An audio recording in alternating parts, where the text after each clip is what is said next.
Você já ouviu falar em labioplastia? A gente está falando, neste caso, de cirurgias íntimas, que estão sendo cada vez mais procuradas. Mas o que preocupa é que as meninas estão procurando essa cirurgia cada vez mais cedo. Vamos dar uma olhada no VT e a gente já fala sobre isso aqui no estúdio. A operação íntima feminina ou labioplastia, que reduz ou altera os lábios vaginais, já é tendência em cirurgias plásticas em todo o mundo. Tanto que este ano, pela primeira vez, o procedimento foi incluído no relatório anual da Sociedade Americana de Cirurgiões Plásticos, com um aumento de quase 40% nos casos em relação a 2015. No Brasil, um outro levantamento apontou que o procedimento cresceu 250% em um ano. O que preocupa os especialistas é que a cirurgia tem sido realizada em meninas cada vez mais jovens, entre 11 e 12 anos. Em que casos esse procedimento é recomendado? Quais os riscos da operação? É isso que vamos acompanhar a partir de agora, aqui no Revista da Cidade. Deixa eu lembrar você que você pode participar com a gente desse assunto, desse bate-papo, através do nosso Instagram, @Revista da Cidade. Mande a sua pergunta, que quem vai responder pra gente é a doutora Patrícia Gonçalves, está com a gente hoje. Tudo bom, minha linda? Que prazer. Prazer é todo novamente. nosso. Bem-vinda sempre, viu? Muito obrigada. Olha, esse assunto, ao mesmo tempo que ele vem resolver problemas até de autoestima da mulher, a gente não está falando só de uma questão física, né, mas está falando de uma questão que repercute muito na vida dela, inclusive na vida sexual, mas ele também pode trazer uma certa preocupação, né, como a gente viu no VT, as meninas estão começando a procurar esse tipo de cirurgia cada vez mais cedo, né, doutora?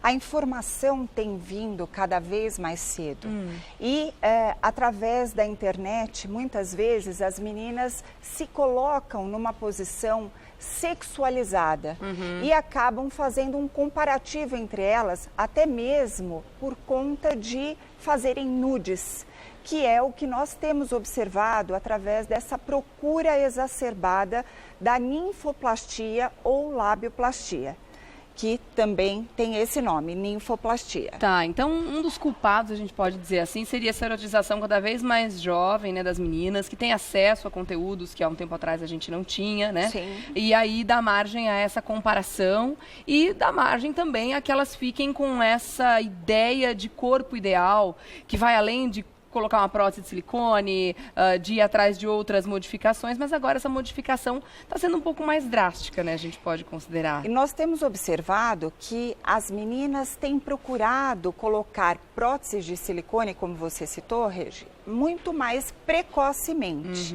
E ainda ontem eu tive com uma adolescente que quer colocar, 18 anos, quer colocar próteses de silicone. E no exame físico eu identifiquei nódulo na mama. Então, isso tem que ser muito bem avaliado. No caso da labioplastia, isso tem que ser muito bem orientado. Porque quais são as consequências de fazer numa idade tão jovem? Na idade jovem, a menina ainda está em formação, em processo de formação. Então, vamos aqui informar a região íntima vai ter muita mudança nessa... Muita mudança. Nesse período. Por mais que ela já tenha menstruado, por mais que a menarca já tenha acontecido, né?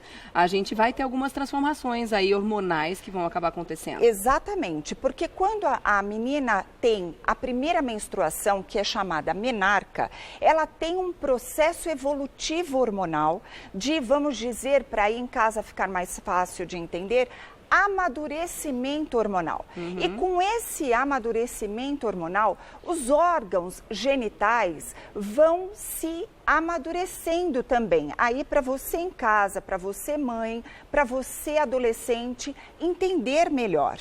Então, os grandes lábios, vamos mostrar aqui na maquete que nós temos, os grandes lábios, eles são essa região composta por pelos, tá? Então, elas são cobertas de pelos. Por quê? Porque ocorre a proteção. Entre os grandes lábios e a entradinha da vagina, existe essa mucosa fininha chamada pequenos lábios. Que justamente são os pequenos lábios que estão sendo aí o alvo da cirurgia. Exato.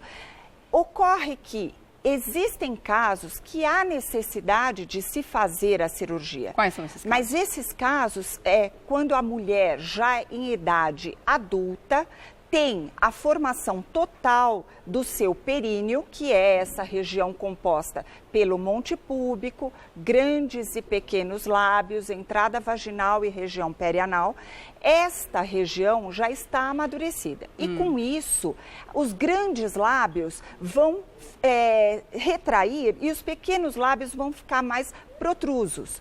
Isso sim pode dificultar a atividade sexual, pode dificultar a higienização, pode ter atrito na roupa durante esportes ou prática casual de estar sentado e levantar, mas isso são casos em que realmente os pequenos lábios estão muito maiores do que os grandes lábios. Tá, então não tem só uma questão estética envolvida, mas também uma questão clínica, até clínica, para também, claro, ter uma indicação de cirurgia. A gente tem aqui uma animação que vai mostrar justamente como essa cirurgia ela pode ser feita. A gente vai falar sobre isso daqui a pouquinho, eu dou um recadinho antes, e depois a gente fala sobre as consequências disso também. Como é que fica a vida depois disso, se é uma cirurgia simples ou não. Daqui a pouquinho eu volto. Tá bom? Continuar nosso bate-papo, eu vou pedir agora para entrar essas imagens. A doutora Patrícia vai explicar para a gente como é que funciona, então, o que é feito durante uma cirurgia íntima. Veja lá, os pequenos lábios estão sendo separados e está sendo medido a região onde vai ser tirado, vai ser cortado e então fica esse aspecto um pouco menor, tá? A região do clitóris é preservada, que é a região onde a mulher tem excitabilidade e fica desta maneira. Os grandes lábios ficam maiores do que os pequenos lábios. Mas veja, nessa animação, dá para perceber que os pequenos lábios, eles são muito protrusos. Eles são exteriorizados exacerbadamente. E com isso, dificulta a higienização. Na calça, a mulher senta, levanta, às vezes trabalhando de calça jeans, isso repercute porque machuca. O atrito nessa região machuca bastante. Então, nesses casos, são indicados, mas também sempre atentando para o momento que a mulher ou que a menina está vivendo, né? Afinal de contas, se ela fizer essa cirurgia numa idade muito jovem, como a gente estava falando, entre 11 e 12 anos, que está sendo aí uma grande procura das meninas, ela pode ter ainda uma alteração nesses pequenos lábios, né? Sim, ela pode ter uma retração e com isso a parte da região do clitóris, tanto da região do clitóris quanto da região da uretra, pode retrair, trazendo consequências tais como infecção urinária de repetição, dificuldade para se chegar ao orgasmo quando tem atividade sexual, porque nessa idade, 11, 12 anos... O corpo não está formado ainda. Não está formado. Alguma alteração pode ter. E vai ter toda a transformação hormonal ao decorrer da vida. Durante a gravidez, isso pode dificultar até para um parto normal. Então, eu aconselho aos pais, principalmente, ficar atentos aos filhos na autoestima, no desenvolver da sua sexualidade. O diálogo é bastante importante, porque assim nós captamos dos nossos filhos quais são as dificuldades, quais são os medos e podemos então orientar adequadamente para que eles tenham uma vida saudável e qualidade de vida. E se os pais estiverem com dificuldade nessa orientação, porque alguns têm realmente, encontre um profissional que o faça, né? Exatamente. Vá até um médico, um ginecologista, uma pessoa que consiga dar essa orientação técnica, física, para, né, se de repente tiver indicação, ok, bora fazer, se não, vamos tirar da cabeça por enquanto, calma, tá tudo bem, tá tudo certo, né? E a orientação do ginecologista, por exemplo, no caso da menina, é uma orientação mais didática, prática e técnica, com embasamento na teoria e embasamento científico. E mostrando os impactos que isso pode ter na vida dela. Exatamente. Então, o acolhimento, tanto da família quanto do próprio profissional, vai ser fundamental para esclarecimento. E seria, assim, um comentário mais imparcial, né? Porque o jovem acha que o pai, muitas vezes, ou a mãe, estão indo na contramão do que eles querem sempre, né? Sim. Então, tem aquele apelo também de ser uma pessoa de fora da família, dando a orientação necessária para que aquilo seja compreendido melhor por aquele jovem, né? Sim. Agora, existem outros tipos de vaginoplastia, né? Ou ninfoplastia também, ou labioplastia, que também envolvem a parte externa, né? A vulva da mulher. Hoje em dia nós temos tratamentos muito recentes, muito novos e, por exemplo, o laser. A aplicação de laser que nós chamamos de rejuvenescimento íntimo, tanto externo quanto interno. Então nós fazemos uma aplicação de laser, por exemplo, essa é uma ponteira de aplicação de laser, onde tem um aparelho que parece um aparelho de ultrassom portátil. E o laser adentra nessa região como se fosse um ultrassom transvaginal e passa por esse feixe aonde é aplicado em toda a extensão vaginal. Então, é introduzido esse aparelho na vagina e essa introdução vai aplicar o laser em toda a sua extensão. Então, fica sendo aplicado o dispositivo em toda a extensão vaginal. Isso faz com que haja a produção de colágeno e a vagina volta a ter turgor.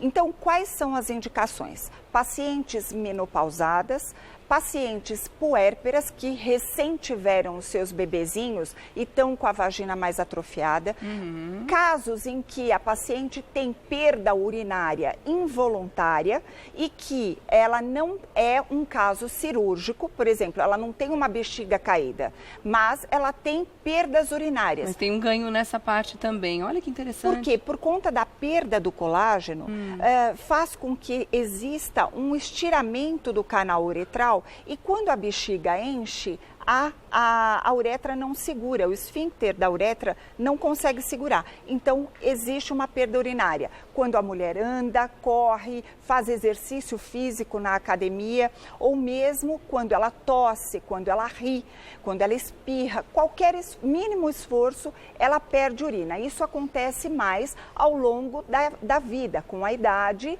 do climatério, após os 40 anos. Então, este é um tratamento indicado nestes casos.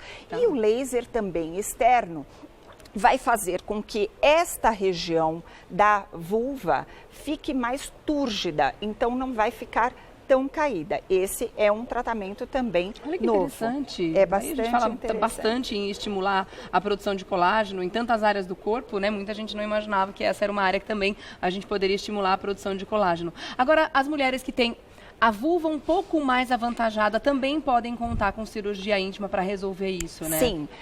No monte púbico, logo abaixo, como as mulheres costumam dizer, né? No pé da barriga, então ela sente... Embaixo da linha da cesárea. Exato, embaixo desta linha, quase aonde começa a inserção dos pelos, acontece uma protrusão em algumas mulheres, onde ali fica mais gordinho, vamos dizer. Então, pode fazer uma cirurgia íntima de uma lipoaspiração nessa região, para diminuir. Nós temos até uma foto aí a respeito. Vamos dar uma olhada? Porque, olha só, o antes e o depois. Essa região onde está mais protrusa, onde está mais gordinha, existe um acúmulo de gordura. Então, nestes casos, ocorre uma lipoaspiração dessa região, aonde fica com menos protrusão. Isso pode incomodar muito as pessoas quando vão à praia, por exemplo, na hora de colocar um biquíni, na hora de colocar uma roupa, por exemplo, de ginástica, que são aquelas calças mais justas, né? Mesmo aí no pode ter um ganho muito físico, nessa parte, né? No abdômen, em realizar o abdominal, às vezes ela tem uma dificuldade, ela sente aquela parte. Entendi. Então isso facilita bastante. Tá. Tem pergunta chegando para você aqui, doutora. Vamos falar com a Márcia Guiducci. Ela quer saber se os pelos são uma proteção natural da região íntima, né? Se a depilação total é desaconselhável.